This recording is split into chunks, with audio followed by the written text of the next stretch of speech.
مجھے پتا ہے میں نے وقت کے فرعونوں کے ساتھ محاذ آرائی کی ہے، مجھے نہیں پتا شہادت کا موت ملا تو اس سے بڑی سعادت میرے لیے کوئی نہیں ہوگی، چوم کر شہادت کی موت کو حاصل کریں گے۔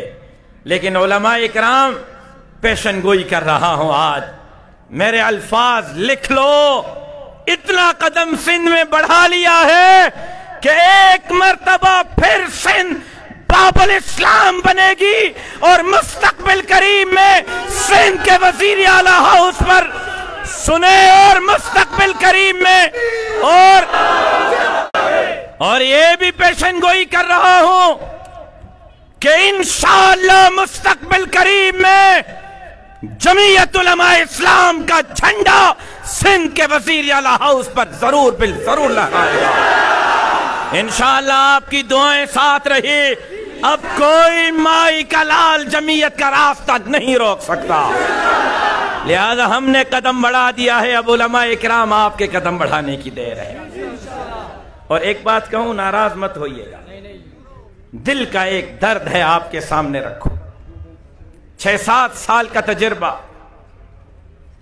6-7 سال کی ٹھوکریں، ایک نتیجے پر پہنچا ہوں کہ ہمارے راستے میں رکاوٹ اب کوئی خان نہیں، اب کوئی نواب نہیں، اب کوئی سردار نہیں، ہمارے راستے میں رکاوٹ ہم خود ہیں۔ ہم مولوی سیدھے ہو جائیں نا، معاملہ سیدھا ہو جائے گا، سچ کہہ رہا ہوں، ناراض مت ہوئیے گا، ہم خود ہیں۔ مدرسے کے نام پر رک جاتے ہیں، مسجد کے مصلحت پر رک جاتے ہیں۔ آج فاٹف کا بل جس کا حافظ حمداللہ نے ذکر کیا، 28 شرائط فاٹف نے پاکستان کو لکھ کے دی ہیں، اور علماء اکرام جب سے عمران خان آیا ہے 2 طرح کی قانون سازی اسمبلی میں ہوئی ہے۔ ایک قانون سازی جنرل باجوہ کے ایکسٹینشن کی ہوئی ہے، دوسری قانون سازی فاٹف کی ہوئی ہے، اس کے علاوہ کوئی قانون سازی نہیں ہوئی۔ فاٹف کے 28 شرائط میں جو امریکہ نے، اقوام متحدہ نے، فاٹف نے پاکستان کو لکھ کے دی ہے کہ یہ 28 شرائط آپ نے ہمیں پورے کر کے دینے ہیں۔ ان 28 شرائط میں ایک شرط یہ ہے کہ پاکستان میں مدرسہ نہیں رہے گا، مدرسے کے تشخص کو تبدیل کر کے مدرسے کو اسکول ریفارم میں تبدیل کیا جائے گا، اور مدرسہ نہیں ہوگا، مدرسہ اسکول کہلائے گا۔ آج اس پر کام ہو رہا ہے۔ آج جس مدرسے کی وجہ سے آپ رک جاتے ہیں، جس مسجد کی وجہ، کل یہ مدرسہ ہی نہ رہا تو پھر کیا کرو گے؟ کل یہ، اور یہ باتیں میری آپ کو بڑی عجیب سی لگ رہی ہوں گی، لیکن آپ ترکی پر ذرا نظر کریں، آپ بنگلہ دیش پر ذرا نظر کریں، وہ ترکی، یہ ذرا عجیب بات ہے علماء اکرام، آپ کے نالج میں اضافہ کر رہا ہوں کہ جب خلافت عثمانیہ کا وہاں وقت پورا ہو رہا تھا، یہ وہی وقت تھا کہ بر صغیر ہند و پاک میں ایسٹ انڈیا کمپنی اپنے پنجے گاڑ رہی تھی۔ اس وقت یہاں صاحب اقتدار کون تھا؟ بھائی جب انگریز یہاں آیا، بر صغیر میں صاحب اقتدار کون تھا؟ ہندو تھے یا مسلمان؟ ملا جلا جواب ہے، کسی نے کہا ہے ہندو، کسی نے کہا ہے مسلمان۔ اور کن کی حکومت تھی؟ مغلوں کی۔ اب سنیں یہ تقریباً برابر وقت، یہ بات شاید علماء کے علاوہ باقی ساتھیوں کو کم سمجھ آئے، یہ برابر کا وقت ہے کہ یہاں مغلوں کی حکومت زوال پذیر ہوئی، وہاں خلافت عثمانیہ زوال پذیر ہوئی، لیکن آپ دیکھیں وہ خلافت ہے، اسلامی سلطنت ہے، اسلامی ریاست ہے، اور یہاں شہنشاہیت ہے۔ ہاں مسلمانوں کی حکومت ضرور ہے لیکن خلافت نہیں، شہنشاہیت ہے، مغلوں کی حکومت ہے، وہاں خلافت عثمانیہ زوال پذیر ہو رہی ہے، یہاں شہنشاہیت مغلوں کی حکومت زوال پذیر ہو رہی ہے، وہاں سے بھی وہ اقتدار سے جا رہے ہیں، یہاں سے بھی جا رہے ہیں۔ نتیجے میں کیا ہوا؟ وہاں اتا ترک نے کہا کہ مسجد کو تالا لگاؤ۔ مسجد کو تالا لگا یا نہیں لگا؟ بولیں یار حضرات علماء، مجھے جواب دیں، مجھے بات سمجھانے میں آسانی ہوگی. مسجد کو تالا لگا یا نہیں لگا؟ اذان پر پابندی لگی یا نہیں لگی؟ نماز پر پابندی لگی یا نہیں لگی؟ کہا اتا ترک نے آپ کی داڑھی مجھے پسند نہیں، منڈواؤ داڑیاں. اور وقت کے علماء نے اپنے چہروں سے داڑیاں منڈوا کے پھکوا دی. وقت کے شیخ الحدیثوں نے اپنے سروں سے پگڑیاں اتار دی. پھر کہا ماؤں بہنوں بیٹیوں کے سر پر دوپٹہ اور برقع اور عبایا قبول نہیں ہے، ان کے سروں سے دوپٹہ بھی اتارو، عبایا بھی اتارو. آپ پڑھیں تاریخ کو، وقت کے مجددوں نے، ابدالوں نے اپنی ماؤں بہنوں بیٹیوں کے سروں سے دوپٹے اتار کر پھینک دیے. پھر کہا مسجد بند، تکبیر بند، اذان بند، نماز بند، داڑھی ختم، پگڑی ختم، عبایا ختم. پھر کہا قرآن بھی قبول نہیں. مسجدوں سے، مدرسوں سے، گھروں سے، دکانوں سے ٹرکیں بھروا کر قرآنوں کی دریاہوں میں پھینکوائی گئی. کیوں؟ کبھی سوچا ہے؟ خلافت عثمانیہ کا وقت ہے اور اس کے مقابلے میں اتنا بڑا معاملہ وہاں کیوں ہوا؟ کبھی سوچا ہے؟ حضرات علماء اکرام، بنگلہ دیش تقریباً 100% سنی ریاست، وہ بنگلہ دیش جس کے چھوٹے سے چھوٹے مدرسے میں 3,000 طلبہ دور حدیث میں ہے، وہ بنگلہ دیش جہاں حج سے بڑا اجتماع تبلیغ کا ہوتا ہے، وہ بنگلہ دیش جہاں ہر گھر میں حافظ عالم پایا جاتا ہے، اسلامی قانون پارلیمنٹ سے نکال کر روڈ پر پھینک دیے گئے. جب چاہتے ہیں مولوی کو سولی پہ لٹکایا جاتا ہے. آپ نے سوچا کیوں؟ میں عرض کر رہا تھا یہ برابر کا وقت ہے. وہاں خلافت عثمانیہ زوال پذیر ہوئی، یہاں مغلوں کی حکومت زوال پذیر ہوئی. لیکن کیا ہوا؟ خلافت عثمانیہ کے زوال پذیر ہونے کے بعد اتا ترک کے مقابلے میں کوئی تحریک سر نہیں اٹھا سکی، اور یہاں مغلوں کی شہنشاہی حکومت زوال پذیر ہونے کے بعد ایک ایسی تحریک نے سر اٹھایا کہ اس تحریک میں ہندو جواہر لال نہرو بھی آپ کے ساتھ ہے، سکھ بھی آپ کے ساتھ ہیں، اور اتنی بڑی تحریک چلی کہ انہوں نے انگریز کو بر صغیر چھوڑنے پر مجبور کر دیا. کیوں؟ یہاں تو خلافت عثمانیہ نہیں تھی، شہنشاہیت تھی، مغل تھے. لیکن ایسا کیا تھا کہ علماء تو اٹھے، مسلمان تو اٹھے، ہندوؤں کو بھی اپنے ہم نوا کیا، سکھوں کو بھی اپنے ہم نوا کیا، اور انگریز کو خطہ چھوڑنے پر مجبور کیا. وہ بات یہ تھی کہ ہماری طرح ترکی کے علماء نے تصنیف تو سنبھالی، تقریر اور تحریر تو سنبھالی، تبلیغ، مسجد اور مدرسہ تو سنبھالا. بنگلہ دیش کے علماء نے ہماری طرح تبلیغ اور تصنیف اور تحریر، مسجد اور مدرسہ تو سنبھالا، لیکن انہوں نے سیاسی میدان خوانین، وڈیروں، سرداروں اور نوابوں کے حوالے کیا. وہاں پر علماء اکرام نہ داڑھی بچا سکے، نہ پگڑی بچا سکے، نہ مسجد بچا سکے، نہ مدرسہ بچا سکے، نہ اسلامی قانون بچا سکے.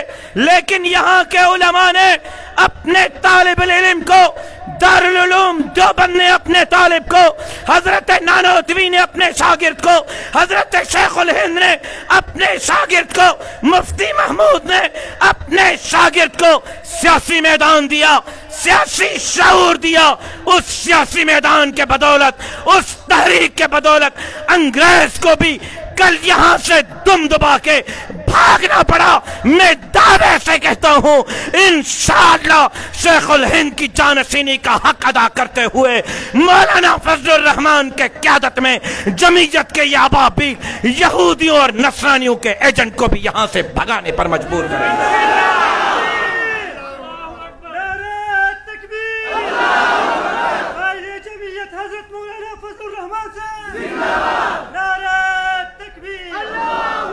كانت بنو اسرائیل تسوسهم الانبیاء كلما هلك نبی خلفه نبی. یہ تو آپ کو انبیاء سے سیاست وراثت میں ملی ہے، مسلح بھی ہمیں وراثت میں، اذان اور تکبیر بھی وراثت میں، نکاح اور جنازہ بھی وراثت میں، تو ہمیں قوم کی قیادت بھی وراثت میں ملی ہے. جب تک یہ میدان آپ نہیں سنبھالیں گے تب تک کامیابی نہیں ملے گی. روٹی کپڑا اور مکان تو نہیں ملا, قرض تو نہیں اترا, 1 کروڑ نوکریاں دوں گا, 50 لاکھ گھر دوں گا, قرضہ نہیں لوں گا, قرضہ لیا تو خودکشی کر لوں گا.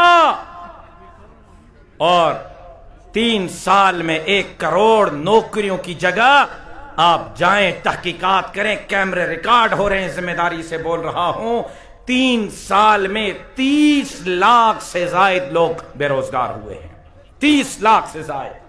50 لاکھ گھر دوں گا. صرف میرے صوبے سندھ میں انکروچمنٹ کے نام پر 20 لاکھ گھروں کو بلڈوزر لگا کر منہدم کیا گیا ہے. قرضہ نہیں لوں گا. سنیں ایک عجیب بات آپ کو بتاؤں, قرضہ نہیں لوں گا. 47 سے لے کر اب تک جتنے حکمران آئے, چاہے وہ فوجی حکمران تھے یا جمہوری, 70 سال کا قرضہ ایک طرف ہے. عمران خان کے 3 سال کا قرضہ 70 سال کے قرضے پر بھاری پڑ گیا ہے. 70 سال کے قرضے سے زیادہ قرضہ 3 سال میں لیا ہے. اب کیا کہتا ہے؟ انڈے, کٹے, مرغیاں پالو. لوگوں نے کہا کہ بدبخت آدمی پوری زندگی یہی کام تو کیا ہے. اچھا, انڈے, کٹے اور مرغیوں سے کام نہیں چل رہا, ایسا کرو لنگر خانے کھول رہا ہوں, وہاں آؤ. تو وہ عبداللہ شاہ غازی کراچی کے مزار پر بیٹھنے والا ناراض ہو گیا. تو لوگوں نے پوچھا آپ کیوں ناراض ہیں؟ اس نے کہا بھائی اگر لنگر پر حکومت ملنی ہے تو عمران خان تو اب شروع کر رہا ہے, میں نے ساری زندگی لنگر بانٹا ہے, پھر وزیر اعظم مجھے بناؤ نا. اچھا ایسے کرو, بڑا اچھا کام قوم کو بتا رہا ہوں, اس سے بہترین کام کوئی نہیں. بتاؤ, انڈوں سے کام نہیں چلانا, کٹوں سے, مرغیوں سے, لنگر سے. اب ایسا کرو, بھنگ پیو مست جیو, بھنگ پیو مست جیو. یہ اگر امریکہ اور برطانیہ میں ہوتا تو پاگل خانے میں ہوتا, پاکستان میں ہے اور وزیر اعظم ہے, یہ ہماری بدقسمتی ہے. بھنگی سارے کھڑے ہو گئے, پوری زندگی بھنگ تو پیے اور کیا کریں. کہتے اچھا کام نہیں چل رہا, ایسا کرو, گھبرانا بالکل بھی نہیں, بالکل نہیں گھبرانا, سکون صرف قبر میں ملے گا. ایک طرف ملک کی معیشت کا تباہ, ایک طرف آپ کی ناکام خارجہ پالیسی یہ ہے کہ پی آئی اے کا جہاز پارلیمنٹیرین کو لے کر کابل کے اوپر 1 گھنٹے تک اڑتا رہا ہے اور پاکستان کے پارلیمنٹیرینز کو کابل کے ایئرپورٹ پر اترنے کی اجازت نہیں مل رہی. یہ آپ کی ناکام خارجہ اور داخلہ پالیسی ہے. سی پیک جس میں $52 ارب شروع میں ملے تھے, اور دوسرا سی پیک کا آپ سے معاہدہ کیا تھا؟ میں گفتگو ختم کر رہا ہوں, آخری الفاظ ہے. دوسرا معاہدہ کیا تھا سی پیک کا؟ کہ $400 بلین دیں گے, 5 انڈسٹریل زون, 5 انڈسٹریل زون لگائیں گے. سنیں, یہ چائنا نے آپ سے معاہدہ کیا تھا, یہ آپ کے ذہن میں ہو علماء اکرام, میں عجیب بات آپ سے کرنے لگا ہوں. چائنا نے کہا تھا کہ روڈ راستوں کے بعد $400 بلین دیں گے, اس سے 5 انڈسٹریل زون لگائیں گے. ہر انڈسٹریل زون میں سوئی سے لے کر ایٹم بم تک کی فیکٹریاں ہوں گی. ہر انڈسٹریل زون میں 25 لاکھ لوگ برسر روزگار آئیں گے. آپ کو پتا ہے سی پیک تو بند کیا, لیکن ناراضگی کی وجہ سے چائنا نے پچھلے مہینے ایران جا کر یہ $400 بلین کا معاہدہ ایران سے کر دیا ہے. اب یہ سارا پیسہ ایران میں لگے گا, چابہار پہ لگے گا. ایک طرف ہندوستان آپ کے مد مقابل کھڑا ہے, ایک طرف ایران کھڑا ہوگا, آپ خطے میں کہاں ہوں گے؟ لہذا سنیں, یہ ملک کی معیشت تباہ کی, لوگوں سے روزگار چھینا, لوگوں سے جینے کا حق چھینا, ملک کو خطے میں تنہائی کا شکار کیا, تاریخ کا سب سے بڑا قرضہ لیا اور ختم نبوت پر ڈاکا, ناموس صحابہ پر ڈاکا. فاٹف کے شرائط میں اسکول ریفارم میں مدرسے کو تبدیل کرنے کی منصوبہ بندی, میں ذمہ داری سے کہہ رہا ہوں, اور ببانگ دوہل اعلان کہہ رہا ہوں، ٹنگے کی چوٹ پہ کہہ رہا ہوں، مجھے کوئی پرواہ نہیں۔ یہاں مجھے خود بلا کے، کراچی میں مجھے خود بلا کے کچھ لوگوں نے کہا کہ مولانا فضل الرحمان کو کہو ہمارے راستے سے ہٹ جائے۔ خلائی مخلوق والوں نے کہا، نکے کے ابو نے کہا، مجھے خود بلا کے کہا، میں کیا وفاق کی بات کروں، مجھے کہا مولانا کو کہو راستے سے ہٹ جاؤ۔ میں نے کہا وہ رکاوٹ کہاں ہے؟ بیٹھے نا جی، آپ حضرات بیٹھے، ابرار بیٹھ جاؤ، پیچھے والے بےتاب ہو رہے ہیں۔ تم نے خود بےتاب ہو کر دوسروں کو بھی بےتاب کیا ہے، کہنا ذرکا ہوا۔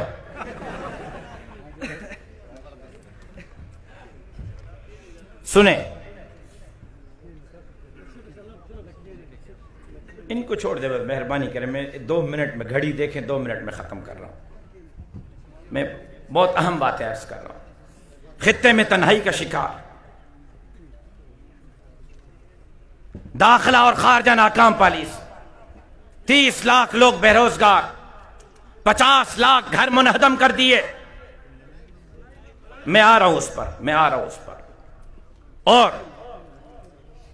ختم نبوت کے قانون پر ڈاکہ، ناموس رسالت کے قانون پر ڈاکہ، آسیہ ملونہ کی رہائی، قادیانی مصنف کی رہائی، اور حضرت صدیق اکبر کے شان میں گستاخی کرنے والے ملعون کی رہائی۔